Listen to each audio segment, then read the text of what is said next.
Greetings, everyone. Thank you, Muddy. Oh, gee, we could have done a nice little fade out. Could have back announced what the song was. Could have listening to Christmas tunes. Um, so you've caught both Blue and I not in our natural habitats. Um, so it might have to be a bit of a quicker one today. Is that right, Blue? Yeah, we'll see. Let's see how many questions we have That's today. right. We might do all the questions in a Yeah, short amount of time. exactly. Exactly. Mhm. Cool. Hello, Heather. Hello. Congratulations. You are a fully qualified and bona fide nurse. Is that the is that right? I probably wouldn't say bona fide, but yes. But but you have all the licensing. You're Yes, official. I'm official. Well done. That's quite an achievement. Thank you. All right. Have we got any questions there? Yeah. So the first one is from Jeff, who I don't believe is on the call at the moment, but on his dashboard for the BCA Biblical Academy, this is for the graduate BCA graduation. They have a form on there, on the dashboard, not as a question, and they were trying to change the text. But when they go to edit post form styles, even though they changed all of it to white, the text is still showing as black. Do you know why that could be?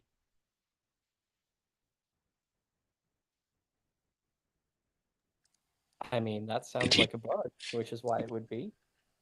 What's the, do you have the, what event is it, This Heather? is the BCA graduation. Is this inside of Squabbles? Is No, no, no. that This Jeff? is Jeff Christensen. So it's under BCA Biblical Counseling Academy. Got it. Thank you.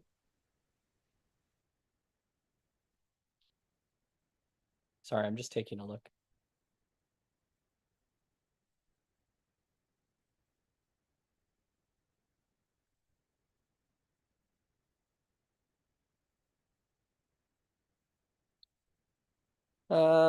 Okay, so what it looks like to me is that the problem is the input text and sorry, the helper text specifically. And it is not reacting to either the global styles for that template and we also don't have a setting specifically for that. So we'll submit that to the team to get updated. I don't Awesome. think there's a short-term fix Thank unless you. somebody wants to get really creative with CSS, but that would not be me. All right. So the next question is from Irina. She wants to know if we have a link to the training on creating a marketplace landing page, and then to confirm the marketplace landing page cannot be connected to Active Campaign, correct? The list of attendees needs to be transferred to the Active Campaign as an imported list manually, right? So to answer the second question first, the Irina, you should test this because we have not done extensive testing with what I'm about to tell you. But if you connect your event to Active Campaign using the normal service integration under attendees, when you sell an event, or sorry, when you sell a ticket in the marketplace, it should create an attendee both in Obvio and create a contact in Active Campaign, and it will apply the tag that you identify as the import tag to import attendees from Active Campaign. It will apply that tag as it's creating or updating the account or the contact in Active Campaign. So if I sign up for your event using, Blue at poweredbysage.com, and I'm already in your contact list, what should happen in ActiveCampaign is I will get the attendee tag applied from Obvio. If I sign up for your event and I'm not already a contact in your ActiveCampaign account, then a contact record should be created and the tag will be applied. Once the tag is applied, if I'm already existing inside of your ActiveCampaign account, then the normal service integration will take over, and any existing contact tags that I have in ActiveCampaign will come back to Obvio. Okay, so as long as you make the connection to the service integration, it should work. That's how it's designed to work. But ActiveCampaign is one that I don't remember us having done active funny testing with, or extensive testing with, but it should function.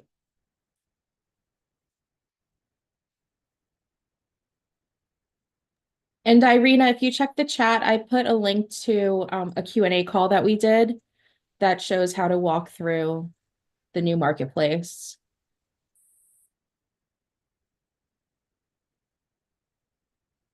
Yeah, and Irina, you're in Leap. So the most recent tech lab that took place, I think, in October, also is a full day deep dive on Marketplace.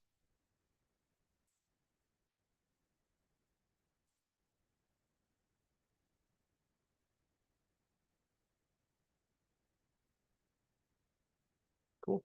All right. Next question. Amelia asked, when using Obvio for a year-long program, can you automate the button to change and show the next call date, or does that have to be done manually every time? That has to be done manually every time. Yeah, it's not really this, Amelia. It's more this. I get that. But yeah, no, the way what's going on with Obvio is it's really not intended to be used in that way, or at least that's not how it was originally designed.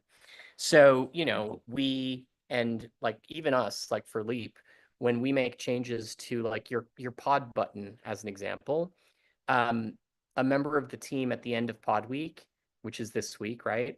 A member of the team goes in and literally changes like 47 buttons. Yeah. And they have to get it right because each button is slightly different. So that's always fun. But yeah, for now, there's no easy way anyway to automate it. Yeah, you could stack a few of those together. As in, the countdowns as an example. You could create an extra countdown that doesn't show until a certain time and date, and then it counts down. So that way you could create 2 or 3 or 4 of them at once and have that happen. But it doesn't just yeah, go. I didn't see where you could say start. It's just the countdown is either enabled Oh, or you it's can't show not. from, can you? Yeah. We haven't got visibility to show from on the countdown, do we, Lou? No, we don't. I mean, do we have? Could you do that with the I don't buttons, think we have visibility rules at all on the countdown timer, do we? No, we don't. No, It's just we don't. enabled or not. Yeah. Yeah. Sorry, I But was thinking about. could you do that with the buttons? Is that a way to automate it where you create all the freaking buttons for all the dates and then just say show from this time to this time? You could. Yeah, that's not really a true. It's not automation the way I would think of it, meaning like it just kind of happens automatically. Yeah. You do have to create 52 different buttons. But technically, yes, that would work. Okay. If I was The thing you, is too. if I'm being honest, if I was you, I would sooner not do that. Just because it's a lot of things to. It's a lot of there's a lot of possibility for error there. And if a date changes, now you have to go onto the dashboard and you have to manage the fact that there's 52 buttons there. It becomes a little unruly. If it were my dashboard, I would just have the button there and have like a calendar reminder along with an alarm and an automated text message and an attendee and a user who, or sorry, and a team member who would remind me to change the date, once a week. Or better yet, I would ask the team member to do it and then, wash my hands of it. Yeah. But if you don't have a team member, then just set a bunch of reminders in different places, including a weekly alarm on your phone that goes off. Yeah. And it could be that I just enter the main room and just have the agenda on the side, which is what I've got right now. I've got a countdown to the first week, which is January 5th, but I have the dates of all the stuff on the side. So yeah, I would. So I think one of the things that I don't know if this is still there or if this is one of the things that we took away, but when the Leap dashboard was originally conceived, what we had in the agenda was the calls for this month. So rather than having to change it every week, we just went in once a month and updated it.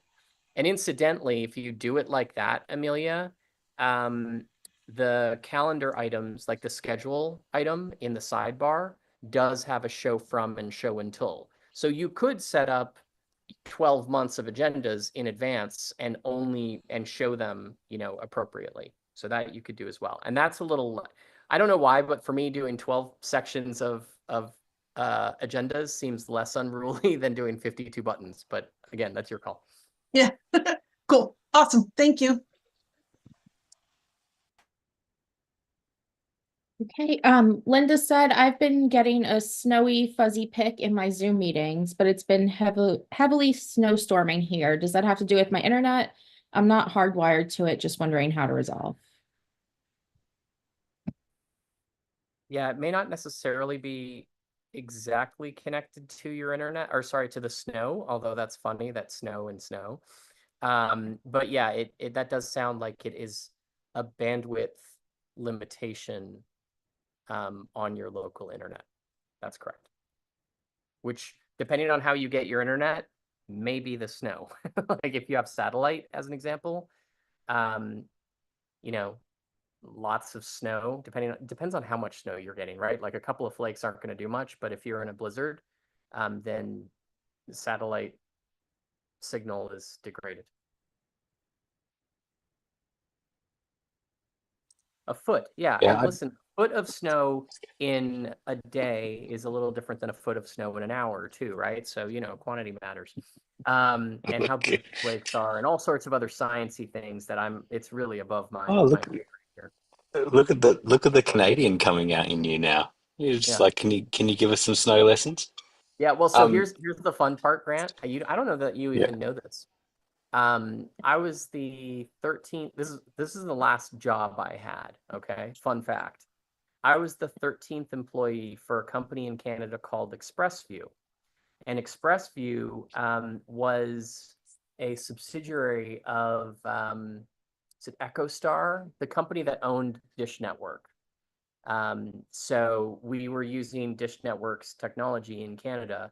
So now that type of satellite is very different than Starlink, as an example, but the concepts are all the same. So I worked there for like 2 years and started in customer service and then advanced tech support and a few other jobs. But yeah, so that's funny. It's less about the Canadian coming out in me and more about having to have dealt with, people in rural Canada trying to figure out why they're not getting NHL hockey night in Canada, and it's snowing outside.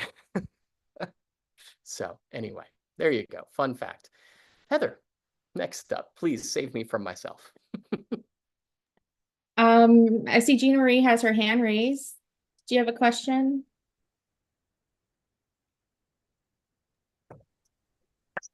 Yes, I'm wondering if on the snow subject, if there are certain areas, well, I'm in the States, so in the States that have better and worse internet, because I'm in Santa Fe and it seems like if it's not the wind, it's the mountains sometimes that just like screw stuff up. And I'm a little concerned about that. Have you pointed your satellite dish in a certain area and the I mountains are don't have a moving with you? Is satellite that what's dish. going on? Is that what happens in Santa Fe, Gina Maria? I don't have a dish because the only time I had a dish, it didn't last a week. I could feel my brain frying. I was like freaking out, like, we gotta get rid of this. You know what's really funny about that? Most dishes don't send, they just receive. And if all they do is receive, even without the dish, your brain may still be frying, just so you know. Okay, But at so least I with that, can't feel it.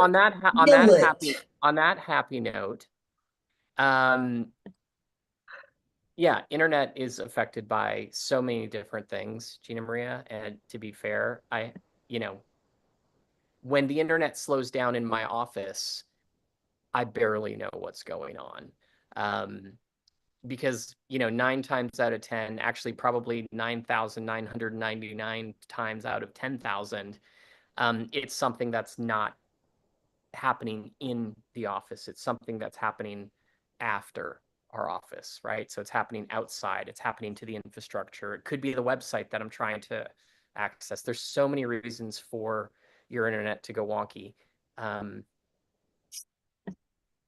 So, fun fact, I was at the Xfinity/Comcast office yesterday doing fun adventures with my phones and blah, blah, blah. Cool. And they were trying to show me this cool thing they were going to show me. And the freaking internet wouldn't load on the device. I'm like, what is happening? They're like, it's Having our tried to do a office. demo for Obvio for someone and then having the internet fail, I have a tiny bit of sympathy for that particular um, challenge. Anyway, all right, Heather, let's Okay. go to our, thanks, Gina. Let's go to our next question. We don't have any more in the forum, so if there's anyone else on the call who has a question, who hasn't posted any, let us know. Irina, do you have your hand raised? Your physical hand. Yeah. About the marketplace landing page, because I haven't touched it yet, so I'm going to touch it and see. In that training that you said in the tech lab or in that video, do you go over the Stripe thing? Do we have to integrate? Is it already integrated? How is the landing page Obvio Yeah, so the experience? first thing that you need to do, Irina, if you're going to be doing a paid ticket, you have to connect Stripe to your organization. So where you do that is in the organization settings, there's a connect Stripe button, and you click on that, you log in with your Stripe account. Stripe may ask you to do a bunch of things on the Stripe side. And then once all of that's done, it then connects to Obvio, and then future transactions are managed through Stripe. So for everybody to know, this is not, I think you know this already, Irina, but for everybody to know, Obvio doesn't actually process anything, right? We use Stripe as our payment gateway, and we don't use our Stripe account, we use yours. So the financial relationship is between you, Stripe, and the customer. Obvio is just kind of sitting there holding on to the Stripe form on your marketplace page, showing your prospects an ability to pay for your tickets. What that also means is when a payment is processed, it's processed directly by Stripe, and the money is then deposited directly in your account and has nothing to do with Obvio, which is how a lot of platforms work. Some other platforms give you multiple options in terms of which payment processor to use. For now, we're just using Stripe. So you go into your organization settings and you connect your Stripe account. For those of you who work with multiple people, multiple companies, maybe multiple clients, the Stripe connection is organization independent. So for each organization in your account, you can be connected to a different Stripe account. So I'm thinking of for somebody like Muddy or Justin or Grant and I, if we house a marketplace page for one of our clients in an organization that belongs to our client, we can connect it to their Stripe account rather than ours. And that's organization. It's linked to the organization. So there you go. So just to confirm the whole structure, it's first the landing page, then the thank you page, then I need the Stripe integration and Active Campaign. I got what you said. So if I don't integrate, it just will be within the Obvio and I could send Correct. Yeah, emails if you and don't just integrate, it's not a big deal. At the end of the event, you can export your attendees and import them into Active Campaign. Yep. Okay.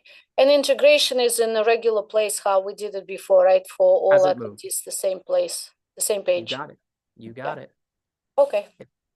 And also, just so you know, the thank you page, while I think is a really nice touch, it is technically optional. So if you don't build a thank you page, when somebody makes a purchase, they get automatically redirected to their dashboard. So just keep that in mind. You don't need, I mean, I personally like the thank you page. I think it's a nice intermediary to give people a little bit of a, hey, thanks for registering, a customized experience, and so on and so forth. And then having a button to access the dashboard. But what I would, if it was my thank you page, I'd probably also have a link to the Facebook group and, a little bit more information about the event, stuff like that. What is it about the button on for to link to the dashboard again? So usually if there is no button, it's just thank you page with whatever information I put there. And then later on, I would send a magic link to all to all attendees. And that's how they get there. But you were saying about something else. Well, if your dashboard is ready in advance and you're wanting to give them access to the dashboard early, then you can put a button or a link on that thank you page that is a link to their magic link, right? So it automatically logs in as them. You then also send the email to them after the fact before the event. You still do all those things. It's just an optional step if you want to, if your dashboard is ready for them to access it, and you want to give them access, right? Like, so I'll give you an example. When we sell tickets to TVE, we don't give people access to the dashboard in advance. We wait until the day before the event because there's nothing to do on the dashboard until the event happens, right? If I'm going to get them to click a button, I want them to click on the Facebook group and access and post a message in Facebook. That to me, pre-event from the thank you page is more valuable than here's a link to the dashboard that has no information on it and isn't going to be used for anything for 3 weeks. And the landing page there is one template, then there is a blank page. So we could create anything on the blank page, or we can follow the template. So you can follow the template. You can also you can also create a blank page. There's a little, for those of you who've been using Obvio for a while and you're used to the template structure for dashboards, the templates for Marketplace are very, very different because they allow you a lot more flexibility. You can select a template, but then make radical changes, right? So you can take entire sections and delete them. You can add new sections. You can add blocks. You can all of the things that you can do on a blank template, you can do on the actual template, and it will continue to function without you having to reset everything. So, Obvio dashboards, the templates are very rigid, because they're built that way on purpose. the marketplace pages have a lot more flexibility and allow you a lot more wiggle room from a design perspective. I will need 2 pages, I think. One will be for the summit, and the summit would lead to the event. And for the event, I like that already template that you have the sample. It's very pretty and very good layout. But for the summit, I was wondering, I think I still could build that landing page for the summit with just a lot of pictures, smaller pictures, right? I could just create that on a blank page. You can, yep. That's what I need to choose, the blank page, and start from there for the summit. You know what, I think you don't have to, Irina. For me, it depends on what, like, if you look at the template and you're like, oh, you know what? I'm not going to use most of the stuff on this template, but I really like the design of the guest speakers, as an example, right? That section with the speakers where it bounces left and right. Oh, Well, I didn't think about that. You're right. So you could take that template and then delete all the sections you don't like, keep the one you like, and customize it. And that's what I'm saying about the marketplace templates. They're very, very flexible. You can, even if you pick one, you're not stuck with that design. You can completely modify it. So I think starting with a template is nice because it gives It's nice. you a little bit of inspiration, right? A blank page is a hard thing to work with. And scary. It's a little overwhelming. Like, what do I do, right? Because Right. I like the templates system because it gives you a little bit more vision of what's possible. Perfect. Thank you so much. You're welcome.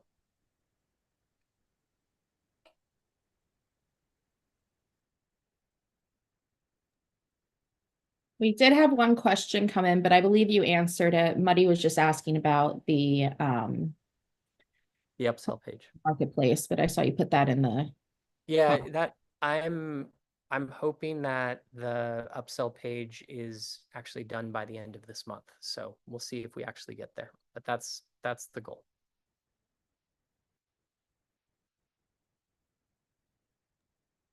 Awesome. Is there anyone else on this call who has any questions, who hasn't had a chance to post them? Go ahead, Irina. Nobody else is asking questions. They're just listening to us talk. It's I all good. picked So the perfect crazy. timing. Yeah, it's perfect. It's awesome. For the upsell page, so that's the one when, let's say, if my summit is free and then $97 or whatever the amount for those who want the upsell, that's what you're talking about, right? And it's coming up. Mm-hmm. You said at the end of next month or this month? I hope at the end of this month. Like, let's just say January. What I'll tell you is we have been testing it. Justin, I think you were the last person to test the upsell page feature, right? Have you tested that? Did test it. Did it work? Feels like it might be ready to go, but we also haven't fully tested all the service integrations and done heavy testing. We poked at it and made sure, does the core stuff kind of show up? But before we release it to everyone, I'd want to do more testing. The builder is very much the same, right? Like so it's not about it's more about the process. Have we, not to have a behind the scenes conversation in front of users, but let's do that. Why not? Have we tested from free to paid?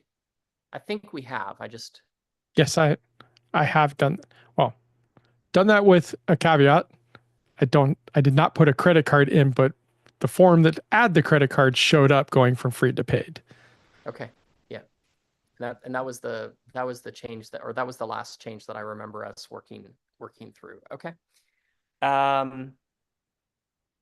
Hey, Heather, why don't you enable, I think there's a support system upsell page feature flag for individual users. Like, when you go into an individual user and you edit it, can you look up Irina and, assuming I'm right, just add the upsell feature to her account?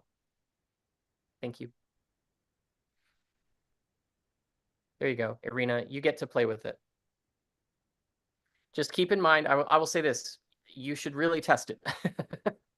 And test it with a real payment. And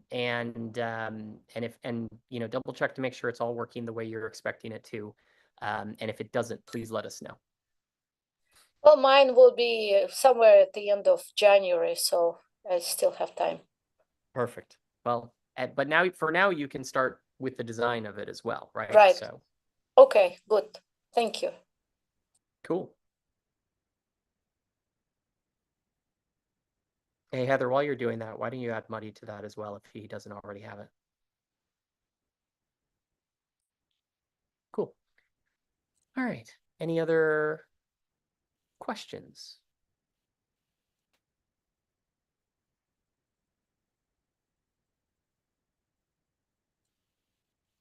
Be a short one. People are winding down for the year, aren't they? Yeah.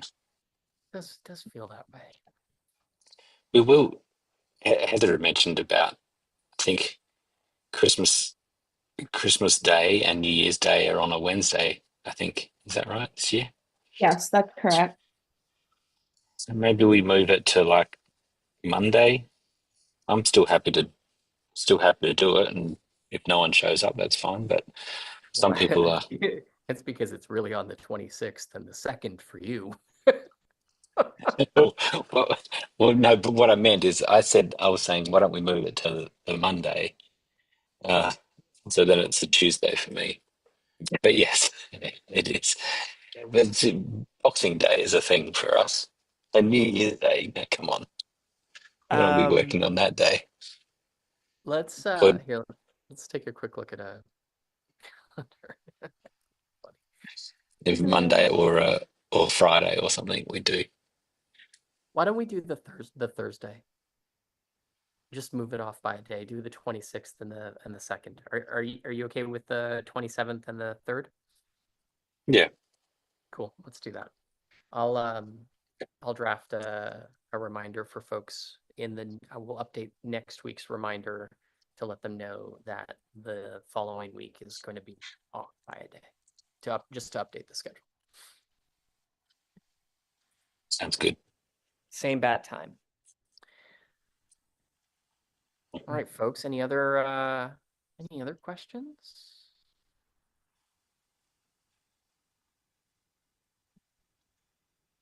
Mm-hmm.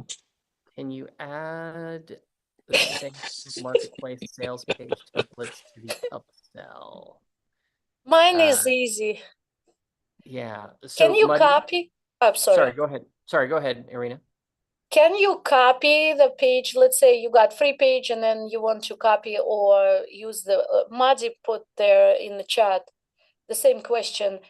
Can you copy the sales page or you have to start again, the new one, free to upsell? And generally, can you copy your page to another page? No. You have to do every time from scratch? Yeah, currently not.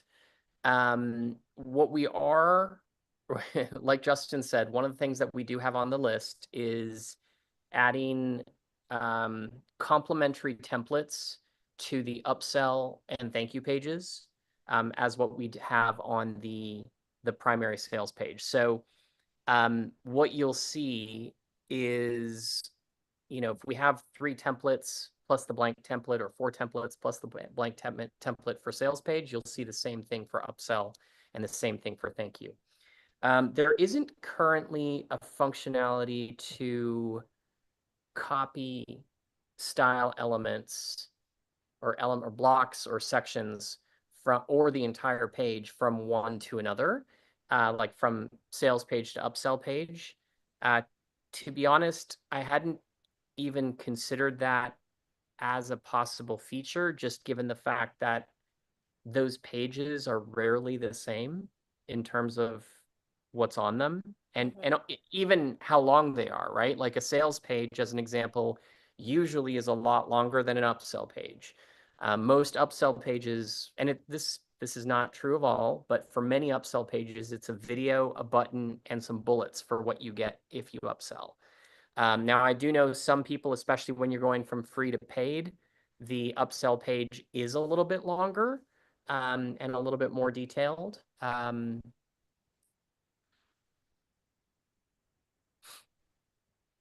So we'll start thinking through how we could potentially do something like that. One of the things that pops into my head as we're just talking about it, there's certain things that don't belong on an upsell page or that don't belong on a thank you page, right? Like a purchase form doesn't belong on a thank you page.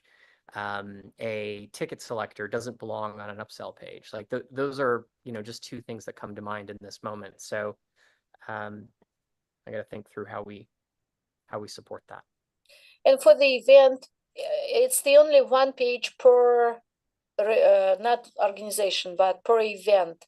And so if I want to do early bird 47 and then it turns to 97, so I would have to change the ticket price, right? On the only landing page. Right. So there's two ways to do it. You can have two different ticket types. You can have an early bird ticket and you can have like a general admission ticket.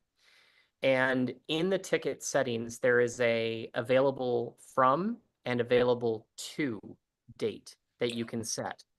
So let's just use an easy one. Let's use December 31st at midnight, or let's actually use January 1st at midnight. So what you can do is for your early bird ticket, you can have it available to, like leave the available from empty, put available to put available to as December 31st at 11:59 p.m. And then for your regular ticket, you make it available from January 1st at midnight. And then technically, there will be a minute where nothing's available on the sales page, but hopefully not at a time that anybody's going to be watching. But that's how you can do that. So you don't have to change the ticket price. You can just set up two tickets in advance. The nice thing about doing that, Irina, is you can also apply individual tags to each ticket, right? So your early bird ticket, you can apply a tag, you can apply the general admission tag in addition to a tag that is like early bird.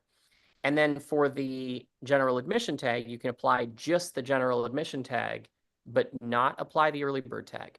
Now, where this may come in handy is you may want, like, let's just say as an example, and we've seen some clients do this, as part of an early bird package, you include a resource that normal attendees don't get. Well, you could add that resource to the dashboard and apply a visibility rule for the early bird tag. And now people who buy the general admission ticket won't ever see it. So I think it's handy to do it that way, personally. Even if you're not sure if you're going to do it, right? It's one of those things that's really hard to change retroactively, but doing it in advance makes it easy. Even if you don't use it, there's no harm. But if you halfway through an event, you're like, oh man, I wish I had made my early bird tickets be able to see a YouTube video on the dashboard, or I want to send an email, I want to send a broadcast to everybody who is an early bird purchaser that's different than the one that is to everybody who's not. Well, you can do that with the broadcast system, but only if we know via tags who they are. So I have to think about the tags, right? Immediately when I create it, put tags there. That's what you're saying? Ideally, yeah. Uh-huh. And where is it? In the rule section? There is a rule section. I haven't looked at it, so no, it's okay. When asking it's this. under the tickets. So when you create the tickets, Mhm. so when you go into Marketplace, there's three sections along the side, or four in your case. There's going to be tickets, purchase page, upsell page, thank you page. Now, under tickets, that's where you kind of manage the tickets that are available. And when you create a new ticket, you get a page that looks kind of like the event settings page. It's similar design. You assign a name to the ticket. You assign a price point to the ticket. You assign tags that get applied when the ticket is purchased. And that's also where you decide if it's active or inactive. It's also where you decide the available from, available to. All of that is on that one page, and then you click save and it's done. Mhm. And the graphics for sizes, I know you hate sizes. I love sizes, so I keep asking about them. The sizes really are what I would say unimportant. What's more important from a size perspective is where is this graphic going to live? Okay, is it going to live as a background of the page? Is it going to live as a header for a page, or is it going to live next to something? And that's how when I'm thinking about images, whether it's logos or something else, that's what I think about. Because if I'm going to put an event logo as an example for the virtual event on virtual events on my sales page, and I want it as the header, well, I don't want a tall image, right? I want a wide image. Because Right. if I make a tall image that is like the virtual event on virtual events, then I have this really weird logo that's tall and there's nothing to the left or right of it. And then people have to scroll down to see the content. So what I start thinking about is where is this image going to live? And now do I want it to be horizontal, more like rectangular, horizontally, more rectangular vertically, or do I want it to be a square? So in my example, I would say that's going to be as wide as possible, because if it's a header image, a wide image will scale nicely and not affect the user's experience negatively. Because if I order graphics from my graphic designer, I have to give her sizes. She will ask for it.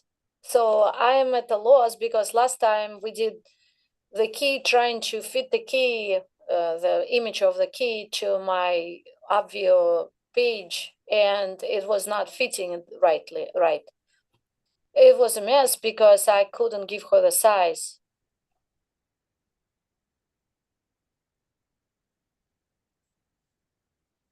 So what I would say to you is when it comes time to do that and you know what the design is of your page, like I'm trying to put a logo here.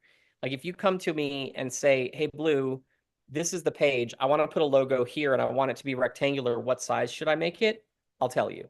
Okay. Okay. Like I can help you with that.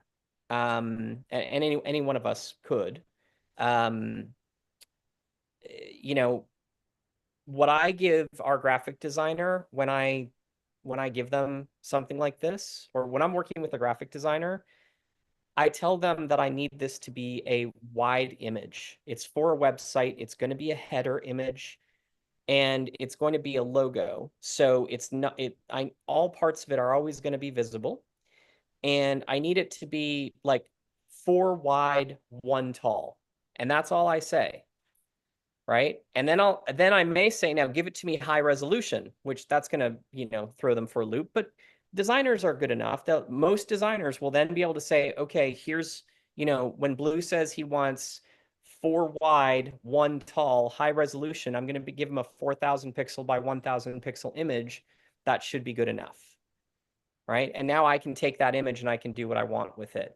So I speak in more rectangle, square, vertical, horizontal when I'm doing web design work, because that's more important. Like, because I promise you, nobody, like the world of web design that relies on specific pixel sizes for images doesn't exist anymore. It doesn't exist. And like, it's just because everything scales, right? Think about it.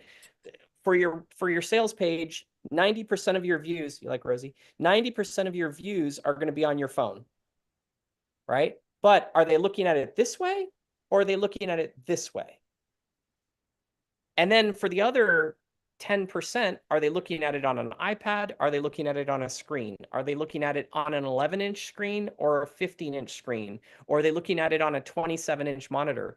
And resolution for all of those image types is wildly different. So what happens with web design these days is things scale. So when somebody says, is it mobile responsive? Which all of our templates are, and our system is, if it's mobile responsive, it doesn't rely on resolution, like specific pixel resolution, because it's never going to show it pixel perfect, ever. Good Right? to know. Yeah, because, and even for you, Amelia, or sorry, Irina, this is really, really good for you. Sorry, I was looking at Amelia for a second as I was talking to you. This is really good for you to know, because I will be honest with you, I make this mistake sometimes, right? I'll be designing something and I'll be like, okay, this looks awesome. And then I'll send it to my team and they'll be like, this looks like shit. What did you do? And I'll be like, oh, you know, I never changed the window size. I was looking at it on my computer. I have a huge monitor. It looks fantastic. And they're like, I can't see anything, because when it appeared on their computer, it's smaller. So one of the things that I do when I'm working on a design project is I'm constantly resizing the window. I'm making it small, I'm making it tall, I'm making it narrow, I'm making it wide. I'm like doing all sorts of weird things because I kind of want to know, how is this website going to behave when the person is looking at it on a different viewport, on a different window size, because that's very relevant today. Makes total sense. Thank you. Yeah, you bet. And hopefully that'll help you in terms of speaking with your designer as well. Understanding it. And here's the other thing, Irina, always ask for higher resolution than you need. Okay. And the reason for that is it is very easy, exceptionally easy to reduce the resolution of an image.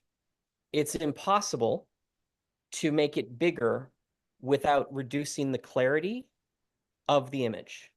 What they do in Hollywood movies, where they're like, hey, can you enhance this? And somebody clicks a magic button and this pixelated bullshit all of a sudden Zoom in, becomes clear. zoom And in, I can, enhance, and I, zoom in, enhance, and I can zoom in, see enhance. Grant's face perfectly. Like, that doesn't exist today. Maybe at some point in the future it will, but right now it does not exist. That is not a real thing. So I know you were asking just a simple question and you're like, Blue, seriously, calm down. It's not that big a deal. But Oh no, Also, I like it. Yeah, I like to know it. also in those movies, it doesn't take 30 seconds to trace a call. That's not a thing either, but it's in every in every movie. They can wait, it trace the doesn't? call instantly. That's What? not how that works. That's not a thing.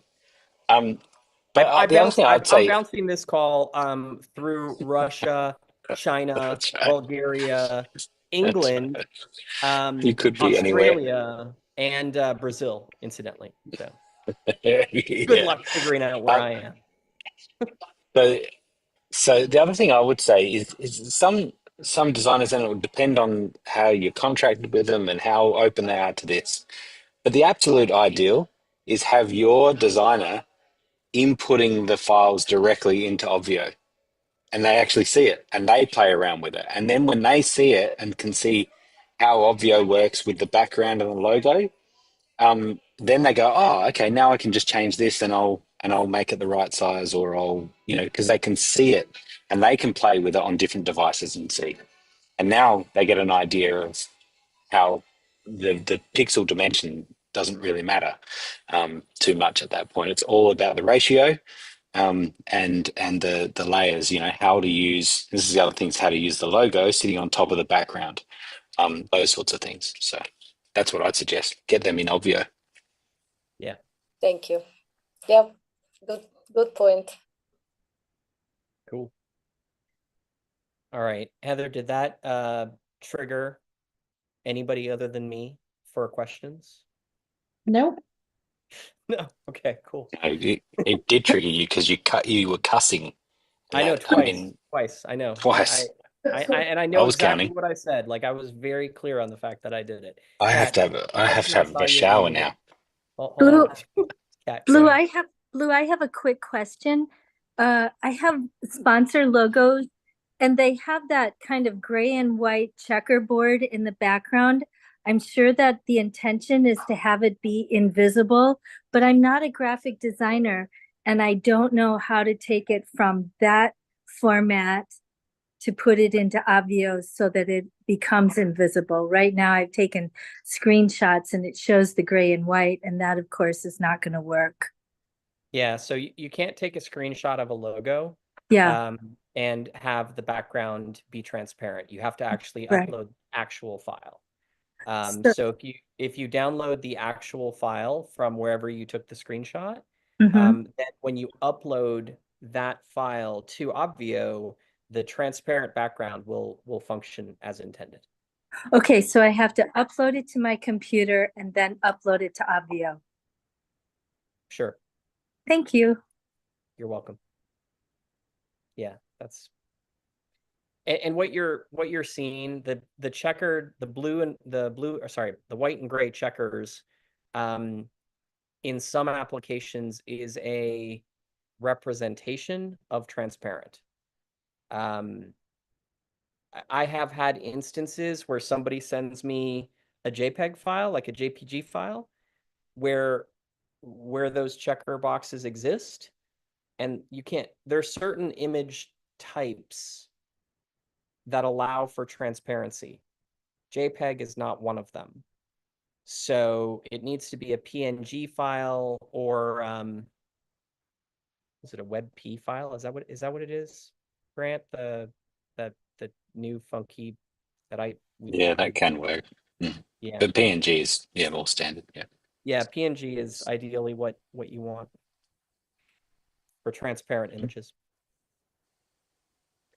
Yeah, I can't do Thank you. anything with WebP files. I get so confused with them, Muddy. Of course, I also can't do anything with HVIC files, and those, come out of these things all day long. So anyway, whatever. All right.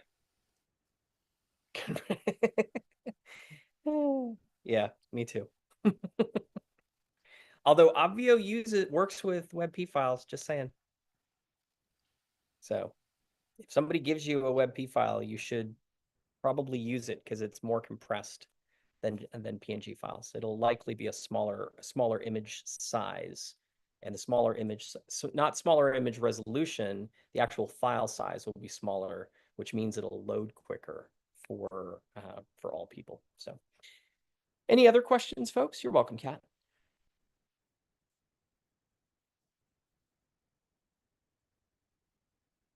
All right. Yes, how's Brazil? It's Portuguese. They still speak it, and I don't. So it should be entertaining. What was really fun, Gina Maria, was if you were a fly on the wall yesterday for Barry and I going to a sushi restaurant to order lunch. It took us about 20 minutes, and I think I got what I ordered, but I'm not 100% sure. And you're not sure what you ate either. Well, no, I fortunately I know what I ate. But what was entertaining is, of course, the waiter that we got spoke no English, and we speak no Portuguese, other than to say I don't speak Portuguese. That's about the extent. I can say thank you really, really well, and I can say I don't speak Portuguese, which didn't help in this particular case. So fortunately, the restaurant had an English web version of their menu, and they also had a Portuguese version. So I was like, I had the Portuguese version on Barry's phone and the English version on my phone, and I was scrolling through, and I was like, okay, I think this is in the same spot as that. I want that. Yeah, 25 minutes later, we were done ordering. Yep, that's how it goes. Yeah. And I'm no use for an interpreter in Portuguese. It means Then we Spanish. won't be bringing you with us for our next lunch, but thank you for that. Oh, but if you go to any other place in South America, I can get you through. A little Spanish. Sí, señor. Estuve 15 años en España. All right. I lived in Spain for 15 years. Well, that I understood. I actually can understand Spanish. Portuguese Really? Portuguese is a different language. Yeah, it is. I've I studied can I it. can I can understand and kind of speak poorly French. I can understand if they don't speak crazy fast, I can understand Spanish pretty decently, actually. Speaking it is another story entirely. That I'm useless at. But Portuguese is just like, it's like somebody took a Spaniard, It's a little bit of Frenchman, French. It and a almost German feels. person, and combined them into one, and out came Portuguese, and I can't understand any of it. So It felt like French mixed in with Spanish, and maybe, but there are sprinkled words a that I little Italian in there. it's kind of like a mixture of all of the Latinish, yeah, Romance. Yep. yeah. There it is. There it is. All right, guys. Well, listen. Thank you for some Have great fun. questions, and for being with us today. For those of you who are in LEAP, which I know is most of you, I think. Remember, we have open office hours on Friday at 2 p.m. And for those of you who are just Obvio users, we'll be back next Wednesday for our next Q&A call. And then the week of Christmas and New Year's, as decided on this call, we'll be doing those calls on Thursday, the 26th, and Thursday, January 2nd. So one day off, but we'll still do that. Thanks, everybody. And Mastery Day on Tuesday. There it is. There it is. Good luck with your in-person event, Grant. I'm sorry about that. See y'all. Bye. See you later. Bye.